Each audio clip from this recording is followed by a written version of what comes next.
Good evening. Welcome to the American Antiquarian Society's virtual public program, Artists in the Archive, Contraband with Jasmine Lee Johnson.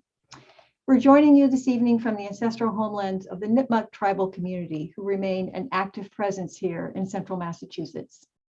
And I'd like to note that the program this evening is co-sponsored by the Worcester Black History Project. I'm Nan Wolverton, Vice President for Programs at the Society. We have in our audience this evening some new members, some new visitors, so I'd like to just say a few words of introduction to the American Antiquarian Society and its collections. AAS is a national research library and archive in Worcester, Massachusetts. We collect, preserve, and share materials that were printed or produced before 1900 in what is now the United States, portions of Canada, and the Caribbean. Our collections include newspapers and periodicals, books and pamphlets, children's literature, manuscripts, and graphic arts materials such as prints, photographs, and ephemera, and you'll see some examples in tonight's presentation. AAS supports and welcomes scholars and readers from around the country and the world to use our reading room or to seek out digitized materials via our website. We also offer regular programming like tonight's virtual program. And I invite you to return to join us for upcoming program in the coming weeks and months. This evening's program is the first in a series that we're calling Artists in the Archive, and we hope that you'll return to see others in this series. You can go to our website for continual updates, including other series such as Women Make History, Nature and the Environment, and Perspectives from the Collections. As a nonprofit organization, we welcome any support that you can provide to help keep this work going, and thank you. I am joined this evening by my colleague Amanda Condick, who will share with you a few of the logistics for the format of the program and how you can participate during the question and answer portion of the program. Amanda, please go ahead. Thank you, Nan, and welcome everyone. Closed captioning is available for tonight's program via Zoom's live transcription. You can turn the closed captioning on and off with the button labeled CC on the bottom of your Zoom screen. The chat function is also available, so please remember to send your comments to everyone. And throughout the program, I'll be posting relevant links and information in the chat. If you would like to save the chat to have the links for future use, you can download a transcription by opening the chat window and clicking on the three dots on the bottom right corner. For the Q&A portion of our program, we'll be using the Q&A function, also located on the bottom of your Zoom screen. If you have any questions for our speaker, please type them in there. By using the Q&A function, we'll be able to keep track of your questions, and it also has an upvote option. So if someone posts a question you would like to see discussed, be sure to upvote it by clicking on the thumbs up icon. You can place your questions into the Q&A at any point during the program. And finally, we are recording this program and we'll make it available on our website and YouTube channel. Thank you, Nan. Great. Thank you, Amanda. I noted at the outset that tonight's program is the first in a series called Artists in the Archive. This series features creative artist fellows who have worked in our archive for research and inspiration during a month-long fellowship. As a director of the fellowship program here at the Society, I find it extraordinarily rewarding to see the kinds of projects that emerge from these creative artist fellowships and how that work reaches broader audiences. This is a program that the AAS has had in place for over 25 years now, and the wide range of projects is impressive. You can see many of these projects on our website marking this milestone for 25 years last year. Our speaker this evening was one of those creative artist fellows. She held a J. and Deborah Last Creative Artist Fellowship with us in 2019. And it's now my pleasure to introduce our speaker, Jasmine Lee Johnson, as well as my colleague, Lauren Hewes, who will ask Jasmine a few questions about her work following her presentation. Jasmine Lee Johnson is a visual artist, scholar, composer, and curator. She received her BFA in film, animation, and video at the Rhode Island School of Design, her master's in public humanities at Brown University, and she has worked with youth in Baltimore, South Africa, New York City, and Providence, Rhode Island. She was the 2019 inaugural Artist in Residence at the Rhode Island Department of Health, where she utilized the arts to confront health disparities. In 2020, she was an artist fellow at the RISD Museum and created work in response to the museum's collection. Currently, she is the FIT Artist in Residence at the John Nichols Brown Center for Humanities and Cultural Heritage at Brown. Lauren Hewes is Vice President for Collections at AAS, and in that role, she manages and oversees the Society's acquisition, cataloging, conservation, curatorial, and reader services departments.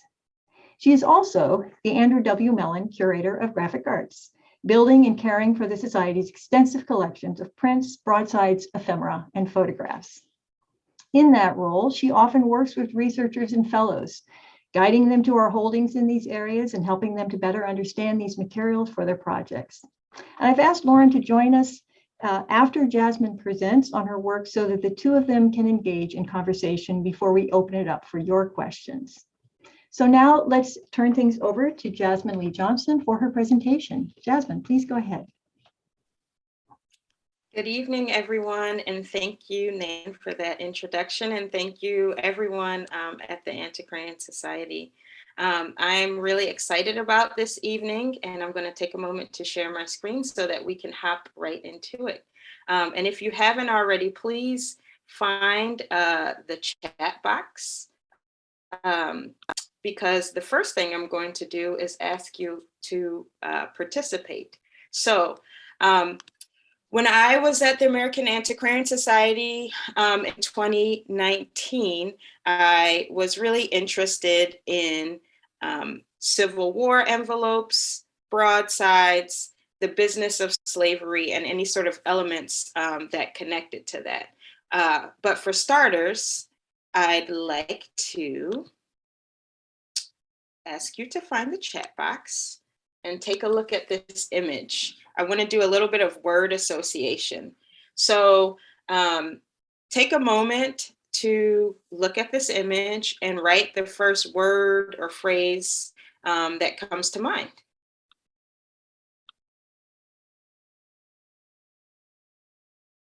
I see happy, money, former student, shiny, hustling, cheese, nephew, young, currency, celebratory, cash, money. These are great. How? Black male. Big grin. All right. Target. Interesting. Gold teeth. All right, now I'm going to switch over to another image. Gangsta, I see. The next image is a slightly different. So let's do the same thing with this image. What are some of the first things that come to mind when you see this image? Civil War, whip.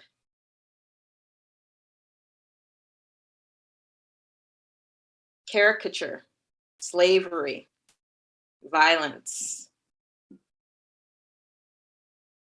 conflict, master, opposition, colonialism, resistance. These are awesome.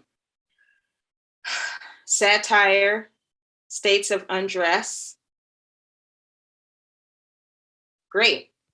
So you might be wondering, what does this image have to do with this image? And the answer for that, to that for me, is contraband. When I was in the archive looking at Civil War envelopes, again and again and again throughout the imagery, I started to see this phrase, contraband. And while I was in the reading room, whenever I would take breaks to have some water or just to get a break from sitting, I would be scrolling through my phone on Instagram, looking at images of my family members and other things just going on in social media. So it was a really interesting contrast to sort of be in the archive and looking at Civil War envelopes, and also to have this imagery of different family members who in some ways presented their own contraband. So during the Civil War, as you may know, those who were enslaved and made it to Union territory were in this limbo state. They weren't quite yet free, and they weren't necessarily unfree. So they were in this limbo state, and they were considered contraband, illegal goods. And so I was really interested in this idea. And to support that idea, I also looked at a few other things, including currency, thinking about what we use money to buy things for, and how we obtain that money, and what did early currency look like at the onset of what is now considered the United States. So I was looking at early currency, and I found it interesting that in the earlier times, a lot of the currency really had, it belonged to different states. So each state had its own money. I looked at broadsides because I was really interested in fugitive enslaved people, and interested in abolition, and sort of what were the thoughts around slavery in terms of the business of it, but also, again, this idea of contraband, of a body being illegal. So there were broadsides that spoke to this. I, of course, looked at ledgers and account books to see how Black bodies were being documented in terms of how they were being sold, what they were being traded for. I looked at more broadsides, but I found this one interesting because it was a plan for a prison. Thinking about currency, thinking about early arithmetic, thinking about something that we learn from a young age, which is addition, subtraction, multiplication, etc. I looked at early arithmetic books and different currency conversions. And again, looking closer at some of the account books, seeing exactly what a Black body might be valued at and traded for.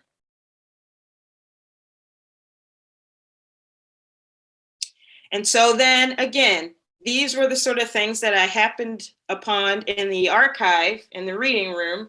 And then again, this interesting juxtaposition of seeing images like this of my cousins, and thinking about the ways that they are implicated in illicit economies, thinking about the ways that they are in some ways like considered contraband to this day, considered illegal in the street culture, in the curb culture, I'd say, of Baltimore City. So I was looking at this imagery, and I had an aha moment of sort of like what happens when these images come together, but also these stories come together. I do not think that it is a coincidence that some of the curb culture, some of the police culture that we experience today is a vestige or an echo of the past, specifically when I think about certain policies, slave codes and Black codes that limited Black bodies in different ways,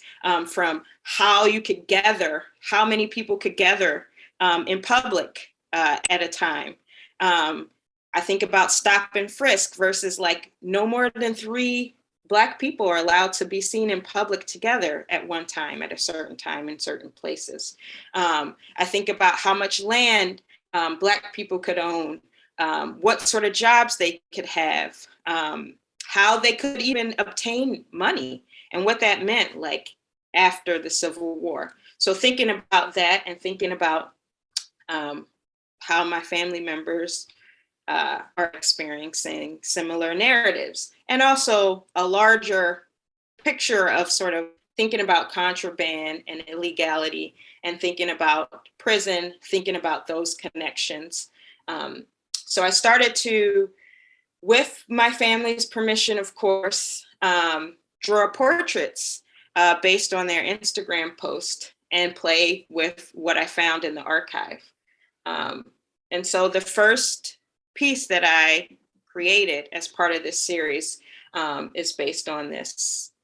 So I start off with the drawing, and then I scan those drawings, And I'm using a screen printing process, which is very similar to developing photography in the sense that I take a drawing, I scan it, and then I print it on a transparency or like basically a clear paper and expose that just as you would a photograph onto a screen. And then I run ink through that screen to get the image. So this is a transparency of my drawing and my drawings and the different objects from the archive. Echoing some of the motifs of the Civil War envelope here. Currency conversion. And then ultimately, this was the first piece, Free My Twin, F the Law, where I layer all of this imagery together. And so I want to zoom in a little bit to talk about some of the motifs that we see here that I think echo this history. First off, I'll say that the piece is done in the likeness of currency. Just looking at the borders, there's not an exact value, but there are numbers here. So even this central motif being similar to that of recurrency. If you look closer, just this border is actually made of a broadside that we've seen. I feel like the motif is really familiar. That is the way in which Black bodies were put on the slave ship and how they were stacked and put together. So this is the that motif of the slave ship. And I start to use that as a border, thinking also about how, you know, in the US, this country was built on the backs of Black labor. So what does that mean financially? I also, in thinking about contraband, I just want to go back.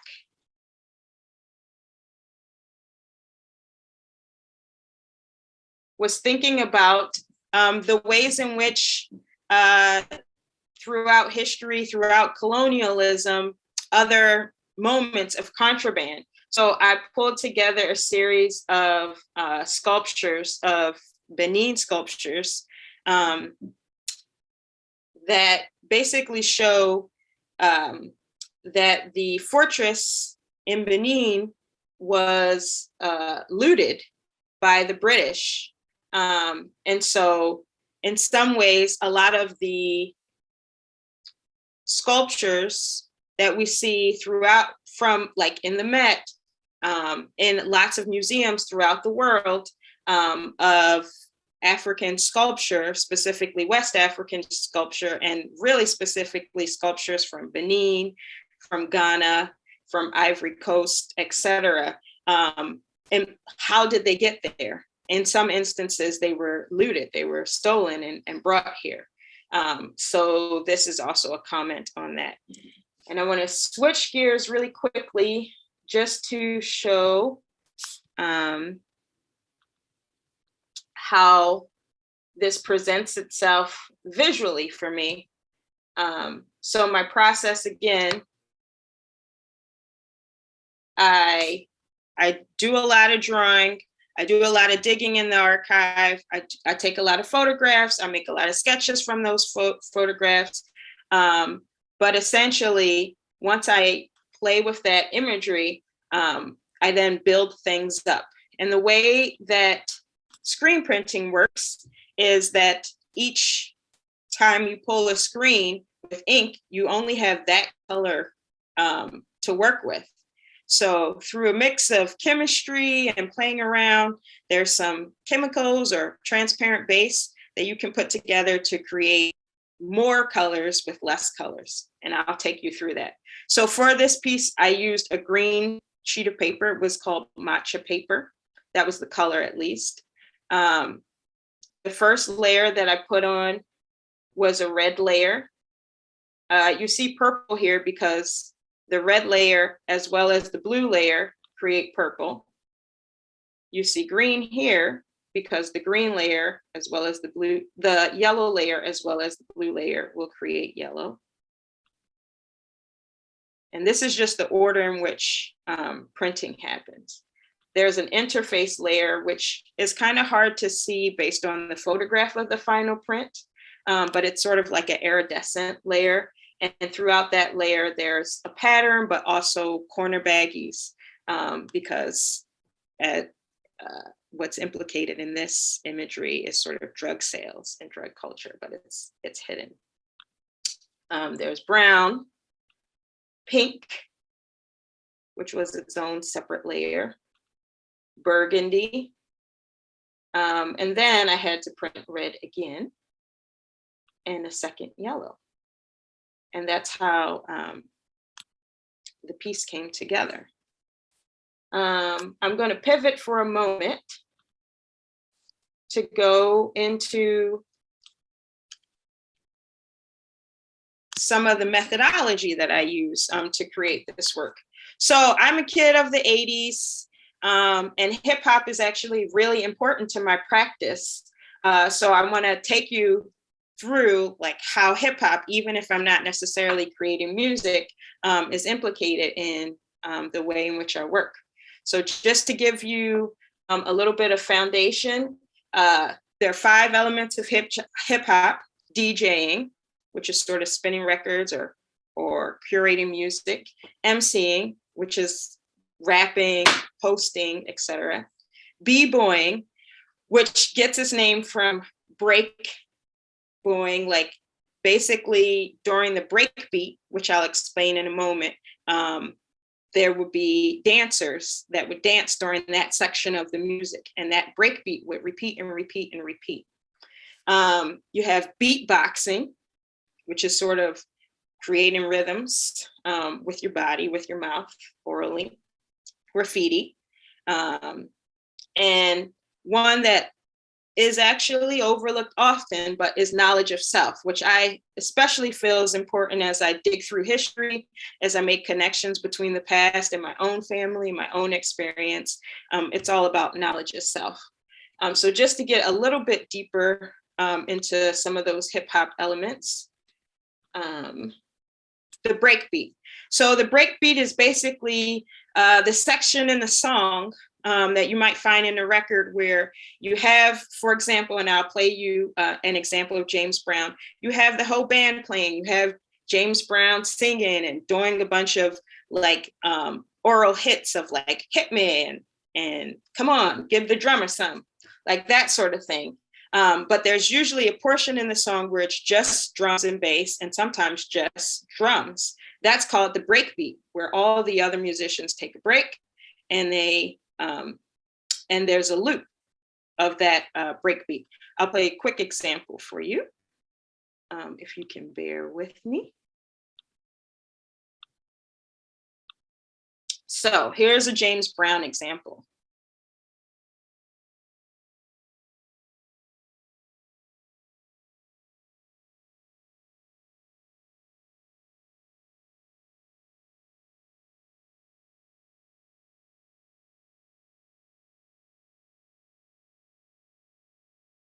And what's really special about the breakbeat is it's this in-between space. It's this liminal space that could go on and on and on and on forever. And you can dig and create a whole new thing, a whole new mix, a whole new sound, a whole new song, a whole new story, just with that section by looping it again and again and again. And I think that that what I do in the archive is very much so akin to that. I sort of like have all these elements and have to dig in between to find parts of the narrative, parts of the story, or imagine and create my own to fill in the space. Digging and chopping. So this is basically sampling for me. Digging and chopping is what I do in the archive. I dig for things. I don't necessarily feel tied to a particular time period, but I dig, I cut things both visually, but also conceptually, thematically, and sort of create from there. So this is all a remix sort of methodology. And what does remix mean? To go back again and change it, recombine it, fuse it to get a new sound. And that's what I do in the archive. I want to show you one more example from the Contraband series, which is a series that I'm still working on. But now that you know a little bit about the remix methodology, you can see how it comes to play here. So again, taking another image, portrait from Instagram, from my family, sampling it. So in this case, I actually omitted one of the figures. So there's drawings. And then this one, which is called Train to Go, is in the likeness of a stamp. And again, like we get some of the same themes coming up in terms of business, in terms of the Civil War, in terms of some of the broadsides that we saw, in terms of looted belongings.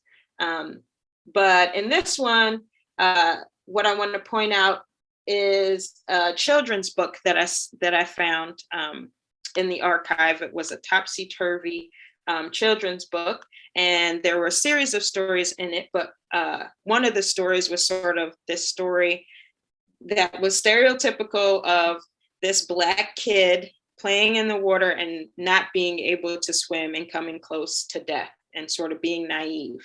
And I thought that would be an interesting juxtaposition with these kids who are throwing up gun signs, who I think are both naive in that, like, at a young age,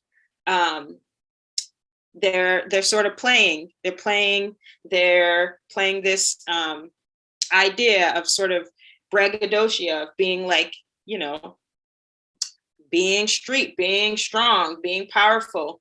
And they're also just playing like it's a play gun sign. But also I think that it's deeper than that. And there is a certain level of like them not being naive, in the sense that I put them amongst the sculptures to sort of be there as protectors, to say like, no, this is not going to happen again. We know how to protect ourselves. Like, we're trained and ready to go, which is a direct quote from the Instagram post. And there are many things throughout here. We see motifs of the currency, which in this pink is from the signing of the Constitution. We see the topsy-turvy. We see the sculptures. We see an American flag burning.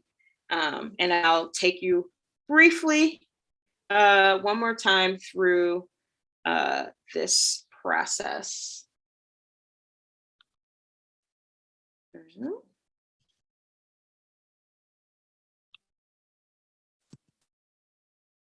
So again, with this one, I started with blue paper. Blue always comes first. Here was for the water and for part of the kids of the topsy-turvy story. Yellow, and yellow and blue make green. Brown, another brown. Red for the American flag, and also for this motif, which came from a book that had a bunch of signs and sign language, or I guess not sign language, but hand signs to make shadows and shadow puppets. And what was disturbing about that was that on the one hand, there were shadow puppets of like animals and such. And then on the other hand, this shadow in particular made the profile of what they called a sample. The next color, white. So here we begin to see the sculptures. Purple, which when a lot of the colors layer, they make more browns. Pink, here's where we see the signing of the Constitution and that motif from the money. Yellow, some more topsy-turvy, this kid falling in the water. Burgundy, more of the narrative, this kid coming out of the water. And we end with Forever USA, which you can find on mini stamps. And I think that brings me to, I guess here are just a couple of close-ups. I bring back that motif of how Black bodies were arranged on the slave ship.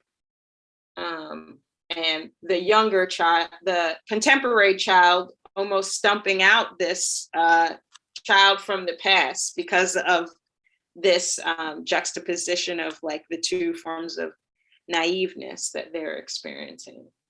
And yeah, I'll leave it at there at that point and pass it on to Lauren. Thanks, Jasmine. You can't go anywhere though, because we're gonna have a conversation now, you and I.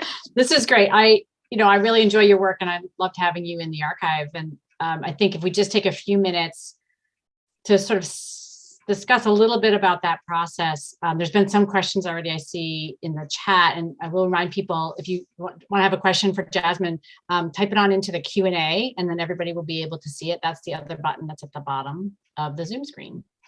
Let's start kind of with this, where you just ended, with this layering process.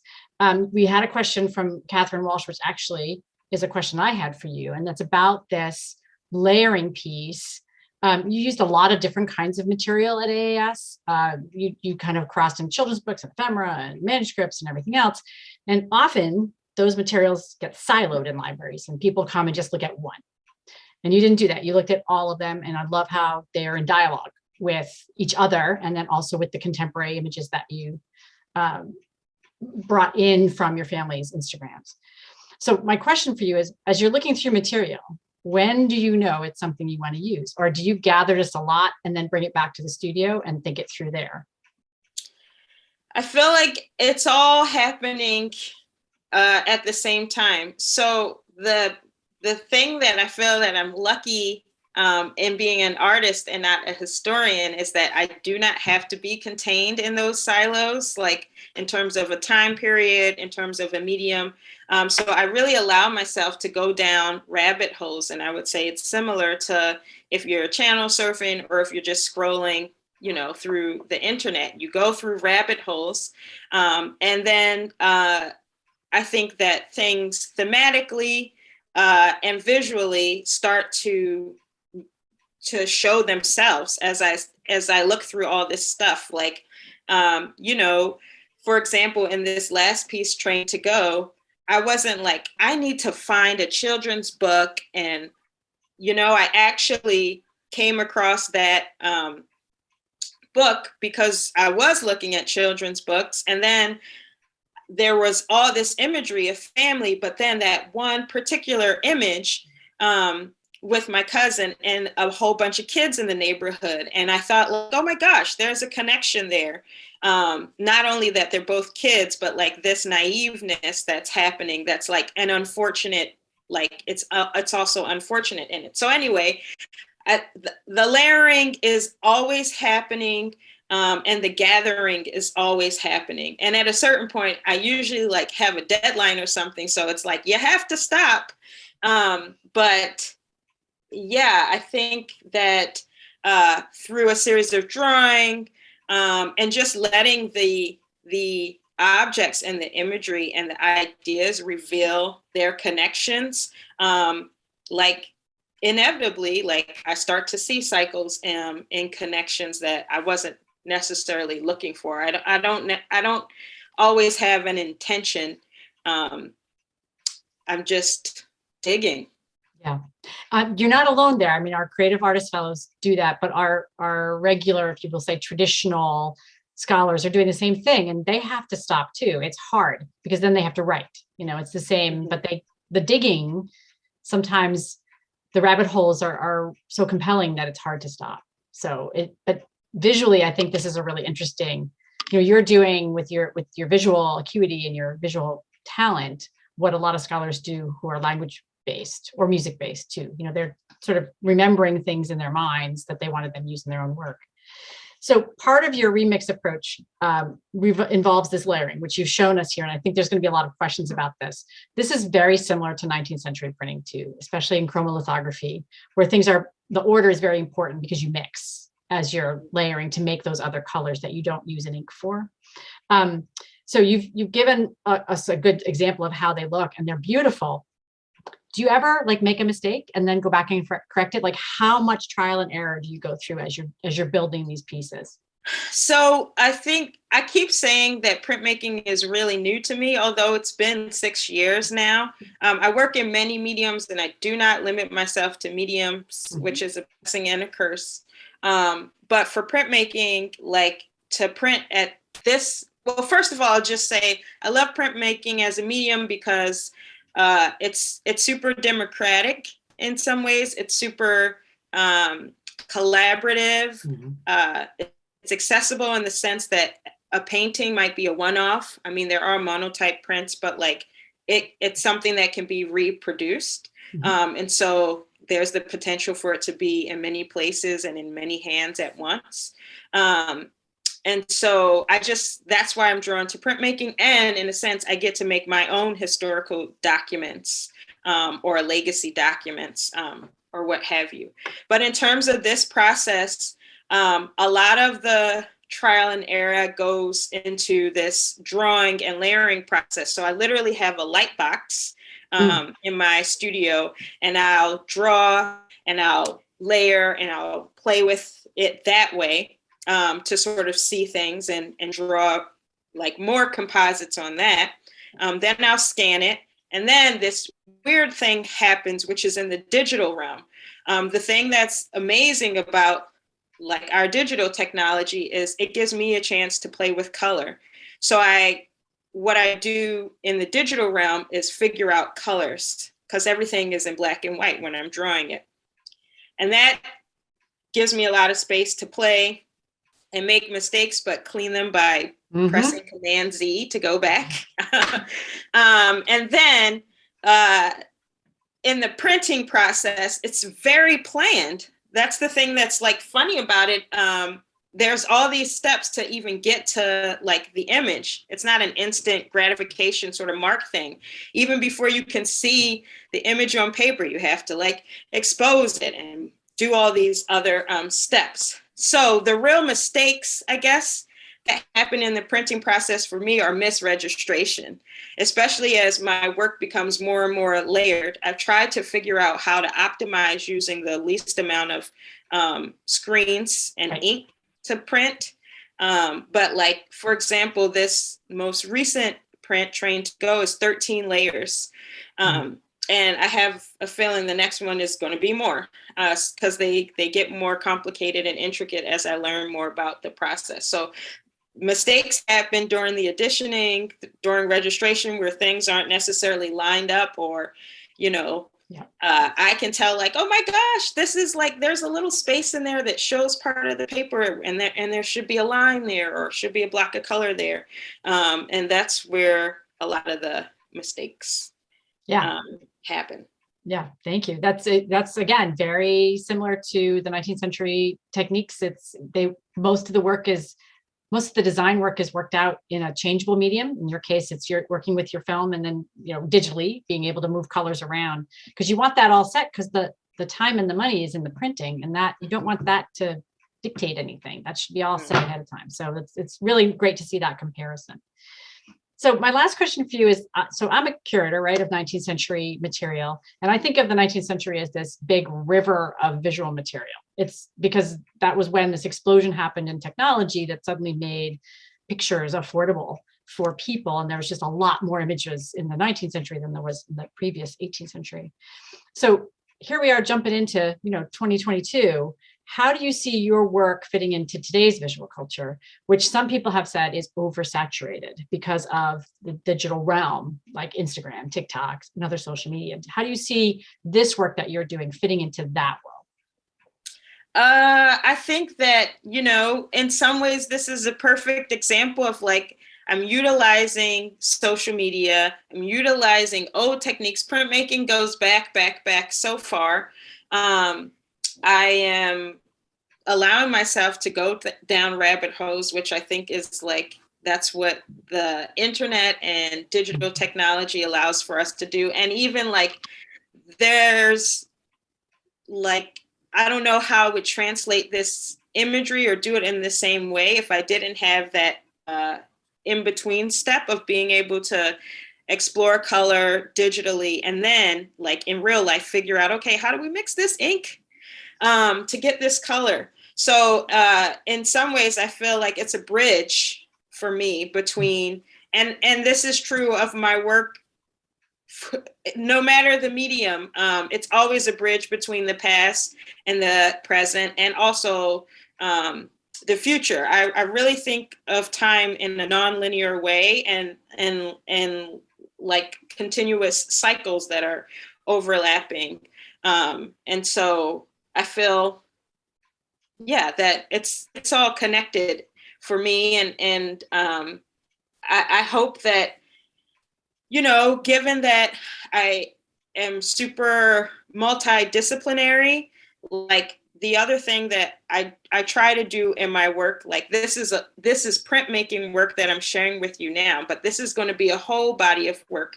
So I'm always thinking about how does this exist sonically? How does this exist on a screen? How does this exist as a tangible object? How does this even exist in the body if it's something that like is performed? And I think that with this work, like my other work, I will try it out in other mediums. Oh, I look forward to seeing that. I really do. So thank you. I'm going to turn this now back over to Nan. And I think she's going to have some questions for us from our audience. Yes, we have. Thank you both. And Jasmine, what a great presentation. So your work is so powerful, and I found myself nodding a lot when you were sharing your work. It's such a wonderful example of the use of the archive for to create. It's really quite fabulous. I do want to get to questions. I want to ask you though, before we do that, I wonder if you could share a little bit about some other work that you've been doing, because I think it's fabulous, and I would like for you to be able to share a little bit about the work that you're doing, the remix on the historic wallpaper project. Yes. And then, yeah, good, go. Oh, I was just gonna say I want to go. I'm gonna go quickly because I know I want to leave time for questions. But let me just do another quick screen share and talk through it. All right, so there is a historic wallpaper that was created in the early 19th century, in 1834 to be exact, by a French artist that was part of the design house Zuber. Excuse my French, because moi je parle un peu le français, mais pas très bien. But this wallpaper is called The Views of North America. And it exists in a few, the places that I know that it exists where the public is welcome to are at Brown University, at the John Nicholas Brown Center for Public Humanities and Cultural Heritage, which is in Providence. This wallpaper exists in the White House in the diplomatic reception room. It exists at a ski resort in Virginia and also at a women's club in Philadelphia.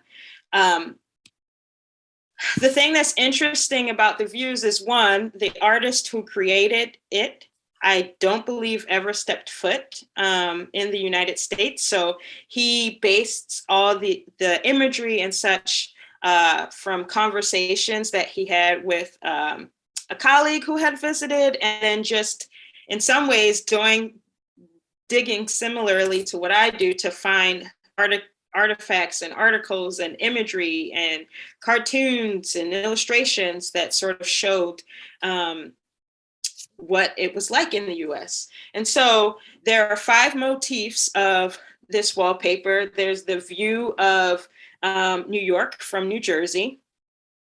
There's the view of the West Point Military Academy cadets, which is in upstate New York. There's the view of Boston Harbor. There's the view of the Natural Bridge, which is in Shenandoah, Virginia. And there's the view of Niagara Falls.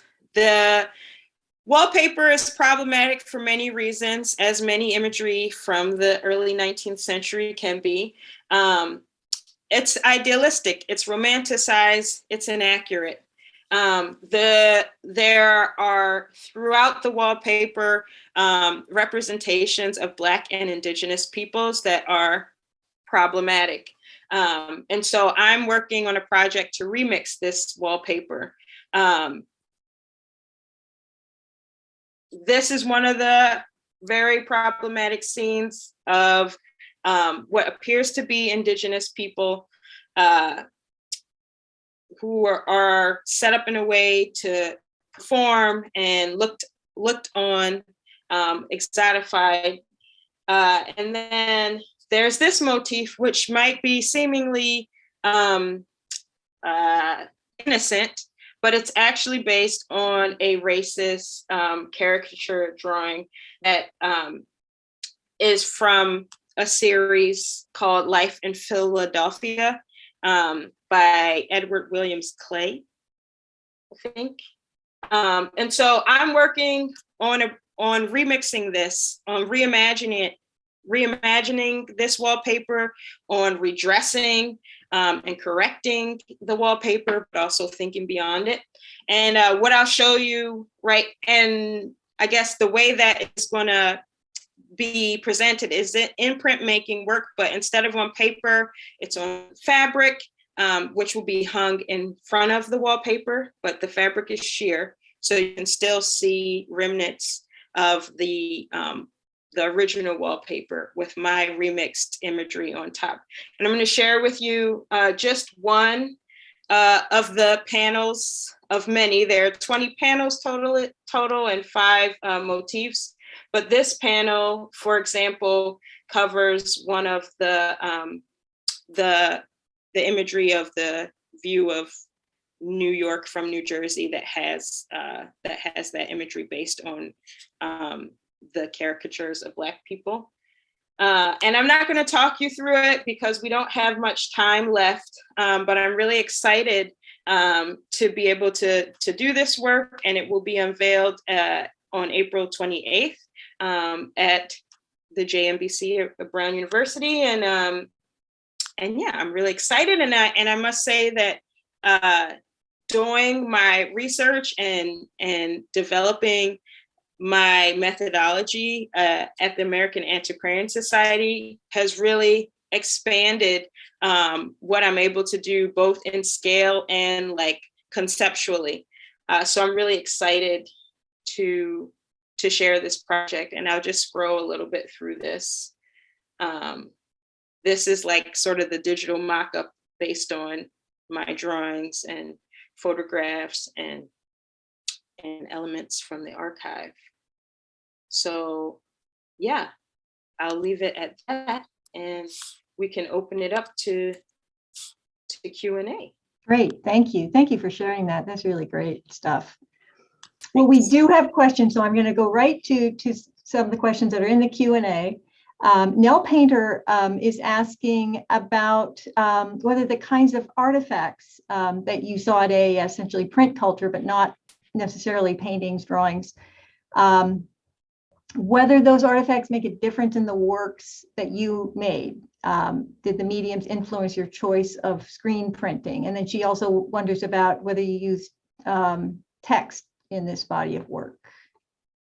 Yes. So the Contraband body of work is still very much so happening. Even the Train to Go print, you probably didn't weren't able to see it, but the text actually from the Topsy Turvy book is called, the story within that book is called The Disaster. So I like included that text, but I like, of course, in my work, there's always a bit of obscuring and revealing and juxtaposition. So I don't know. I think that maybe I'll continue to use text in Contraband as it unfolds. I think it all just depends on the journey of getting lost that happens there. But in the views work, I am using text, a lot of broadsides, specifically broadsides that show information about like fugitive slaves and rewards for them and such, even on broadsides that existed in New England after this wallpaper was made. So what's inaccurate about like the wallpaper is that there's this imagery of Black people and white people sort of living in this harmony. And this was pre-Civil War. And it just, I don't think that it would be as pleasant or exist in the way that it's represented in the wallpaper. And I think that like, there's one thing to sort of show that visually, but also like the facts are the facts. And if there were broadsides that show, oh my goodness, like you still could be in danger, even if you're free, you could be in danger of being enslaved again, even if you're in New England. So I think that text in that way I'm using, and to answer your question, absolutely, the choice to even do this as printmaking definitely relied on what I found in the archive. It just made sense, when thinking about currency and how it's a printed medium and it's reproduced and commodification and all that sort of thing. I knew like, okay, I want to do something around printmaking. I know when I originally came to the fellowship, I thought, oh, I'll probably create a music project or an animation project. Like, I don't know, like, we'll see what I find. And definitely based on what I found in the archive, it catapulted me to move to printmaking. Yeah, great. Thank you. Gabriel Foreman is asking, just thanks so much. He's wondering about family and the use of family images on Instagram rather than the broad set of images of Black folks that get posted there. Can you share a bit about how ideas about family are tied to your meditation on slavery? And can you also share a bit of your thinking on the infusing of color and how it's connected to your conception of time? Mm-hmm. Yes, those are great questions. Number one, family is like this knowledge of self. I think this digging in the archive, especially for me, is about like understanding the past, understanding history so that I understand our current situation. Like, why are we where we are as a species? And then using or working with family specifically, I think just makes sense for me because it's my point of reference. I also feel like my family is extremely broad and extremely big. My mom is one of 11 kids. Her mom was one of 11 kids. So I have lots of cousins and we have lots of different experiences. I have to be really upfront and say like my experience is different than the family members that I have represented in this body of work. And I'm very much so aware of that. And that is very intentional. And that is also about me grappling with my position and my privilege and understanding, why am I here? Why are they there? Why aren't we in the same place? What do we want? Do we want the same things? Why don't we want the same things? And how did we end up here? Why is there this path that certain relatives find themselves on, whether it's like illicit economies or whether it's violence, gun violence. You know, the two cousins that are featured in the first print that I made, the twins, one of them is no longer with us. He was a victim of gun violence. He was not even caught up in the life of illicit economies. His brother was, but it's ironic that his brother survived because he was incarcerated at the time. So what does that say about Black bodies, and that like actually the incarcerated sibling lived longer and survived because he was caught up in the system, in our legal system, and the other brother who had a child, who had a job, who, you know, was just living his life like legally, like was a random victim of gun violence. So family understanding that, I think it makes sense for me to start with individuals that I know, because it speaks echoes and resonances of some of the broader issues, especially around equity and racial justice that I'm interested in the work. So that's why family. And then in terms of color, like for example, why do I have hot pink? I love pink. I include it in everything that I can. And I oftentimes will take things from the archive and make them or render them in that color, because it's so far-fetched from like the colors that would have existed. And it moves your eye in that direction. It's sort of an arrow. I do see my work as sort of visual essays, and I think it's very intentional, the colors that I use, because I want you to see certain things. I want you to see certain things and make sense of them in the context of the rest of what you see. And so I like to use vibrant colors that are in contrast to like the time period. Yeah, that's great. I remember talking with you about color and pink in particular, but this is really dynamic colors that you use in your work. Catherine Walsh is asking, just to kind of pick up on what you were saying earlier about whether you've shared your images with the family members who inspired them. Absolutely. I do not even utilize the imagery without their permission. So, yeah. And the other question that Catherine had earlier, which I think you answered mostly about your process and your layering, she was asking about, well,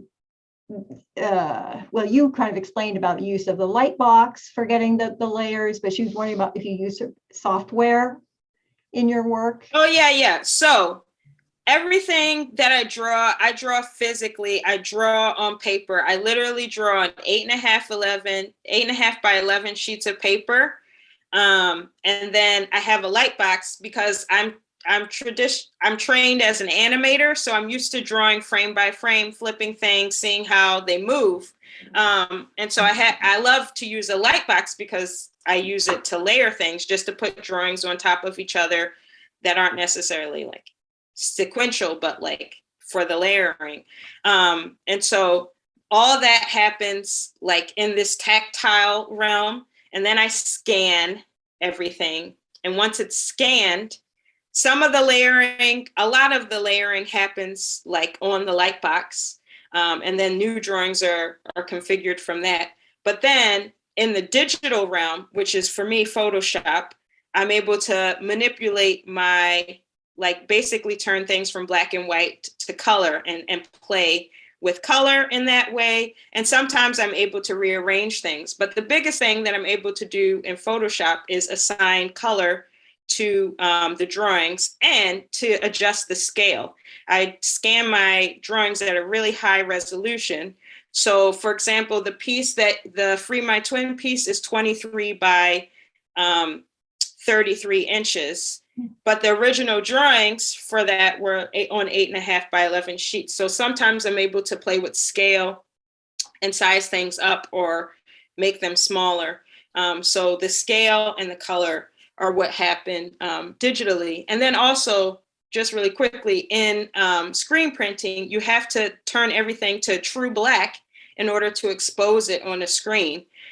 So after I select all the colors, I have to do all this wizardry of figuring out layers and taking out pieces so that I make sure that, oh, this yellow line is revealed or this pink is revealed, even though the blue is going to be printed after it.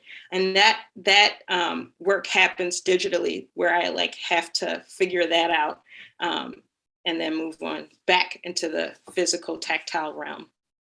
Wow. Yeah. Takes such skill to do that. It's really kind of mind-boggling. Jasmine, thank you. This has been fantastic. We are out of time, but thank you so much. And Lauren, you should come back. I don't know if you're still there. Thank you. Thank you also for your. Thank you. There you are. And thank everyone for joining us tonight. This has been really wonderful to have such a great audience. I wanted to say a few words about some of our upcoming programs before I let you go.